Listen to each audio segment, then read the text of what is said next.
Hello guys, we are from Xeon Tech. Actually আমরা বিভিন্ন ধরনের সিকিউরিটি অ্যান্ড সেফটি ডিভাইস নিয়ে ডিলিং করি and we are manufacturer in India. আমরা কোনো চাইনিজ ডিভাইস ইউজ করি না because this is our certification. We have ISO certification and NABL certification and also ROHS certification and CE certification. So এই certification NABL and আরওএইচএস certification যে সমস্ত কোম্পানিকে মানে যে সমস্ত প্রোডাক্টে আসে সেগুলো হচ্ছে ইন্টারন্যাশনাল কোয়ালিটি। তো ইন্টারন্যাশনাল কোয়ালিটি তারা মেনটেন করে, দ্যাটস ওয়াই তাদেরকে এই সার্টিফিকেশন দেওয়া হয়। এই সার্টিফিকেশন যাদের থাকে তাদের প্রোডাক্ট তারা বাইরে মানে ইন্টারন্যাশনালি যদি চায় সে এক্সপোর্ট করতে পারে। তো চাইনিজ ডিভাইস বলে মার্কেটে অনেকেই সিকিউরিটি ডিভাইস অনেকে সেল করে অনেক কম দামে, বা অ্যামাজন বা ফ্লিপকার্টেও হয়তো পেতে পারেন। বাট সেই ডিভাইসের ফার্স্ট এই সার্টিফিকেশন গুলো চেক করুন, যদি থাকে তাহলেই আপনারা সেই ডিভাইসের প্রতি যান। আদারওয়াইজ যেটা মার্কেটে একটা নর্মাল কনসেপ্ট আছে যে অনেক সময় ফলস অ্যালার্ম হয় বা কিছু, সেগুলো আমাদের ডিভাইসে কমসে কম হয় না। আমাদের এই কোম্পানি নিয়ার অ্যাবাউট 5.5 টু 5.8 ইয়ার্সের হবে, যার মধ্যে এই ধরনের ডিভাইস যেগুলো কনসেপ্টটা এসছে সেই কনসেপ্টটা এসছে আমাদের মোটামুটি 2 বছরের মতো। সো বেশি টাইম নিয়ে লাভ নেই, লেটস সি দ্য ডিভাইস। তো আমি ফার্স্ট যে ডিভাইসটা নিয়ে আমরা কথা বলবো বা এখন যে ডিভাইসটা নিয়ে আমরা কথা বলবো that is our entry device, এবং এটা হচ্ছে শাটারের জন্য। এটা যে কেউ ইউজ করতে পারে এবং and it's a very effective device. So let's see the device.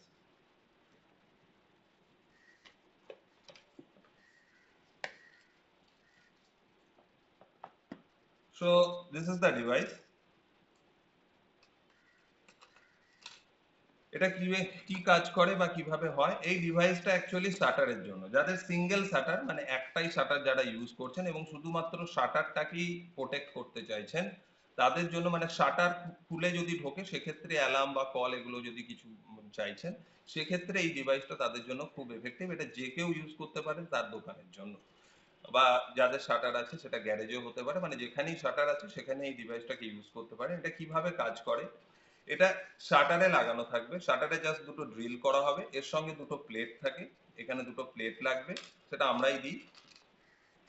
এই যে এই ধরনের দুটো প্লেট থাকবে, এই প্লেটগুলো এইভাবে কানেক্ট, এইভাবে স্ক্রু দিয়ে আটকানো হবে এবং শাটারে দুটো ড্রিল করে এখানে ফুটো করে আপনার দোকানের ভেতরের দিকে ডিভাইসটাকে ফিক্স করে দেওয়া হবে। এরপরে কিভাবে কাজ করবেন, এটা ফিক্স কোথায় হয়, এটা হচ্ছে যে শাটারে যেটা লক প্যানেল থাকে, মানে যে প্যানেলে আপনার লক লাগান ওই প্যানেলটাকে আমরা বলছি, ওই প্যানেলে রাইট লেফট মিডল যে কোনো জায়গায় আপনি লাগাতে পারেন, কিন্তু এর সঙ্গে লকের কোনো কানেক্টিভিটি নেই। অ্যান্ড এই ডিভাইসটা যেভাবে কাজ করে সেটা হচ্ছে যখন এটা শাটারে ফিট করে দেবেন, এটা শাটার যখন উঠবে তখন স্বাভাবিকভাবেই শাটারের সঙ্গে এটাও উঠবে, অ্যান্ড শাটার যখন ডাউন হবে তখন স্বাভাবিকভাবে এটাও শাটারের সঙ্গে ডাউন হবে। শাটার যখন ডাউন হবে তখন কি হবে না, এই যে প্লানজারটা দেখছেন, এই প্লানজারটা গ্রাউন্ডের প্রেসারের জন্য এটা ভেতরে ইনপুট হয়ে যাবে, বিকজ এর ভেতরে একটা স্প্রিং আছে। এরপর এইভাবে আপনি যখন শাটার ইনপুট হয়ে গেল, এরপর আপনি শাটার লক করে দিয়ে চলে গেলেন। এরপর যদি কেউ এসে আপনার শাটারটা ওপেন করার ট্রাই করে তখন কি হবে না, যখনই যতটা ওপেন হবে প্রেসার ছাড়ছে, তো অটোমেটিক্যালি প্লানজারটাও বেরোতে স্টার্ট করবে, এবং এই প্লানজারটা বেরিয়ে যাওয়ার সঙ্গে সঙ্গে এই ডিভাইসটা অ্যাক্টিভ হয়ে যাবে অ্যান্ড সঙ্গে সঙ্গে alarm and calling and everything start হয়ে যাবে। তো আমি ফার্স্ট এই যে ডিভাইসটা দেখেছি এটা দুটো মডেল পাওয়া যায়, একটা হচ্ছে নন জিএসএম আর একটা হচ্ছে জিএসএম। নন জিএসএম যে ডিভাইসটা সেটার মধ্যে কোনো আপনার কোনো আপনি কলিং ফেসিলিটিটা পাবেন না, এটাতে শুধুমাত্র অ্যালার্ম ফেসিলিটিটা আছে, মানে যখনই কেউ শাটার তুলবে অ্যালার্ম বাজবে। আর এরই আরেকটা মডেল হয় যেটা হচ্ছে জিএসএম, দেখতে সেমই, ওতে এর ভেতরে একটা সিম লাগানো থাকে এবং ওতে আপনি 5টা নাম্বার অ্যাড করতে পারবেন এবং ওগুলোতে কলিং অ্যান্ড এসএমএস হয়ে যাবে। ওটা আমি পরে আসছি, ফার্স্ট আমি নন জিএসএমটা দেখাই। তো নন জিএসএম এ কি হবে, এটা আপনার শাটারে লাগানো আছে। এরপরে আপনি যখন দোকান বন্ধ করবেন আপনি জাস্ট এই চাবিটা ঘোরাবেন, এটা চাবিটা আপনি খুলে রাখতে পারেন, এবার চাবিটা দিয়ে জাস্ট আপনি এটাকে অন করে দিলেন, অন করে আপনি শাটার ডাউন করে দিলেন, চাবি খুলে নিতে পারেন, তাতে কোনো অসুবিধা নেই। শাটার ডাউন করে দিলেন, এরপরে এটা 15 সেকেন্ড টাইম নেবে অ্যাক্টিভ হতে।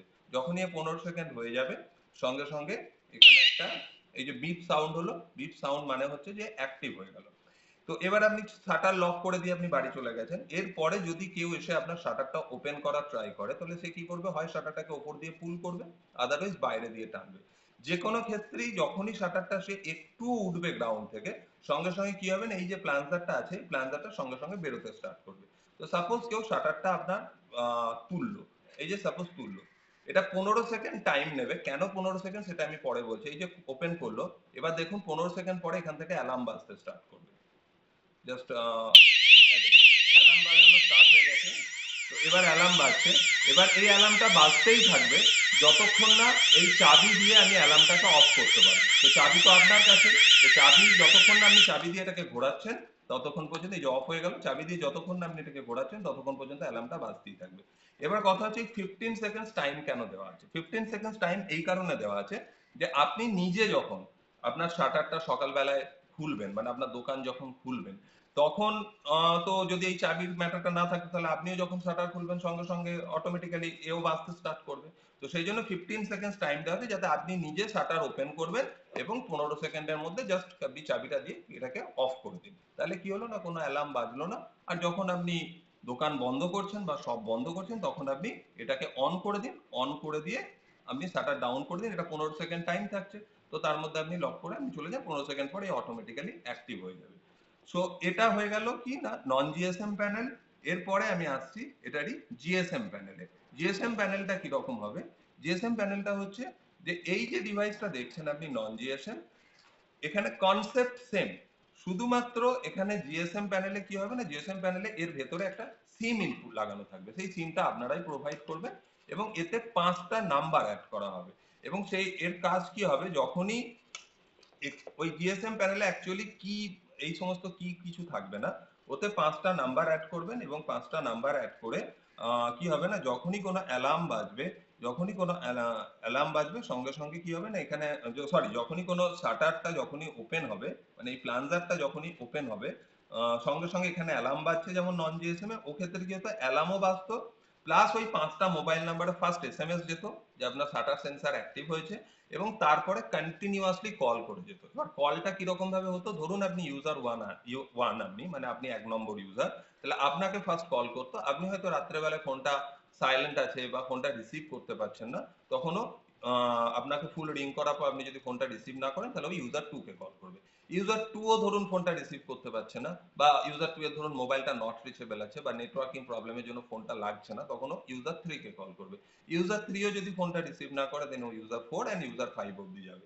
ধরে নেওয়া যাক ইউজার ফাইভ অব্দিও কল করলো, বাট কেউই ফোনটা রিসিভ করলো না, মানে ইউজার ফাইভও ধরুন ফোনটা রিসিভ করলো না, তখন ও আবার ইউজার ওয়ান, মানে আপনি যদি ইউজার ওয়ানে থাকেন তাহলে আবার ও আপনার থেকে কল করা স্টার্ট করবে এবং এই অ্যালার্মটাও বাজতে থাকবে। অ্যালার্ম যদি বন্ধ করতে হয় তাহলে আর কোনো উপায় নেই, অ্যালার্ম বন্ধ করতে গেলে আপনাকে ফোনটা রিসিভ করতে হবে, এবং রিসিভ করলেই যে বন্ধ হবে তা নয়, আপনাকে ফার্স্ট ফোনটা রিসিভ করতে হবে। রিসিভ যখনই করবেন সঙ্গে সঙ্গে অটো আইভিআরএস কলে বা আইভিআরএস রেকর্ডিং হয়ে ওখানে বলবে যে আপনার শাটার সেন্সার অ্যাক্টিভ হয়েছে, এবং তারপরে আপনাকে অপশন দেবে যে আপনি যদি অ্যালার্ম বন্ধ করতে চান তাহলে 1 প্রেস করুন বা 2 প্রেস করুন। যেমন আমরা কাস্টমার কেয়ারে কথা বলার সময় কিপ্যাডে গিয়ে 1 2 এগুলো প্রেস করি, সেই অনুযায়ী আমি ওকে কমান্ড দেবো যে অ্যালার্ম বন্ধ করতে গেলে সাপোজ 1 প্রেস করতে বললে আমি কিপ্যাডে গিয়ে 1 প্রেস করবো, সঙ্গে সঙ্গে অ্যালার্মটা ডিঅ্যাক্টিভ হয়ে যাবে। আদারওয়াইজ অ্যালার্মটা ডিঅ্যাক্টিভ হবে না। এখানে জিএসএম প্যানেলের আমি একটা, যেমন জিনিসটা দেখতে সেমই, বাট আরো মানে কি রকম ঠিক হয় সেটার একটা আমি ইয়ে দেখিয়ে দিচ্ছি। That is the GSM panel, that is not the GSM panel, এটা হচ্ছে জিএসএম কন্ট্রোল প্যানেল আমাদের। বাট এই ডিভাইসটা যেমন দেখতে সেম পাবেন, শুধু এখানে একটা প্ল্যানজার থাকবে, ঠিক আছে, এই যে প্ল্যানজারটা দেখছেন এই প্ল্যানজারটা থাকবে। এবার এখানে এই যে অপশন গুলো দেখছেন 1 2 3 4 5, এগুলোর কাজ কি, এগুলো হচ্ছে যে টাচ প্যাড। আপনার এখানে কি হচ্ছিল না, কি দিয়ে আপনি অন অ্যাক্টিভ বা ডিঅ্যাক্টিভ করছিলেন, এই যে কি ঘোরাচ্ছেন যখন, তখন আপনার এটা, যে কি যখন ঘোরাচ্ছেন তখন এটা অ্যাক্টিভ হচ্ছে, কি বন্ধ করলে এটা ডিঅ্যাক্টিভ হচ্ছে। যেহেতু এটা জিএসএম প্যানেলে কি আছে না, এখানে কোনো কি নেই, এখানে আপনি টাচ প্যাডের মধ্যে আপনি একটা পাসওয়ার্ড জেনারেট করতে পারবেন এবং আপনি পাসওয়ার্ড দিয়েও অ্যাক্টিভ বা ডিঅ্যাক্টিভ করতে পারেন, বাট নর্মালি পাসওয়ার্ডের কোনো দরকার পড়ে না। কারণ হচ্ছে আপনি মোবাইল থেকেই এটা ওয়ান বা কল করে এই ডিভাইসের ভেতরে একটা সিম থাকবে, এই দেখুন একটা সিম আছে, এই সিমে জাস্ট আমরা নর্মাল যেমন কল করি সেরকম কল করে ডিভাইসটা অ্যাক্টিভ বা ডিঅ্যাক্টিভ আমরা করতে পারবো। এন্ড এখানে একটা ব্যাটারিও দেওয়া থাকবে, এটা নন জিএসএমও থাকে, জিএসএমও থাকে, একটা ব্যাটারি দেওয়া থাকে, যেটা হচ্ছে যদি চার্জ মানে পাওয়ার কাট হয়ে যায় বা যখন আপনি চার্জে রাখবেন না সেই সময় এটা ব্যাকআপ দেবে। ব্যাকআপ মোটামুটি এটা 24 to 48 আওয়ার্স দেবে, কোনো কোনো ক্ষেত্রে 72 আওয়ার্সও দেয়। তো এটা পুরোপুরি ডিপেন্ড করে হচ্ছে যে আপনার সিম কতটা, সিমের টাওয়ার কতটা ফ্ল্যাকচুয়েশন করছে তার উপর। তাও নর্মালি আপনি 24 আওয়ার্স তো ধরেই নিতে পারেন এটা ব্যাকআপের ব্যাপারে। আর এখানে আরেকটা সাইন আছে, এটা হচ্ছে ব্যাটারি, এখানে যদি আমি প্রেস করি এটা ব্যাটারি সিগন্যাল আমি দেখতে পারবো, এবং এখানে যদি আমি যে সিমটা আছে সেটা টাওয়ার পজিশন দেখতে গেলে এখানে আমি প্রেস করলে সঙ্গে সঙ্গে এখানে আমাকে টাওয়ার পজিশন দেখাতে হবে। সো এরকম হচ্ছে জিএসএম প্যানেল, আর এটা হচ্ছে নন জিএসএম প্যানেল। সেমই দেখতে, শুধু জিএসএম প্যানেলে এখানে যেমন একটা প্লানজার আছে দেখতে পাচ্ছেন, এখানে আরেকটা প্লানজার অ্যাড হয়ে যাবে। ওকে, তো এটা হলো ডিভাইস, এবং এই ডিভাইসটা আপনারা যে কোনো শাটারে ইউজ করতে পারেন, সেটা যে কোনো দোকান, এবং it's effective device. So that's all, and thank you.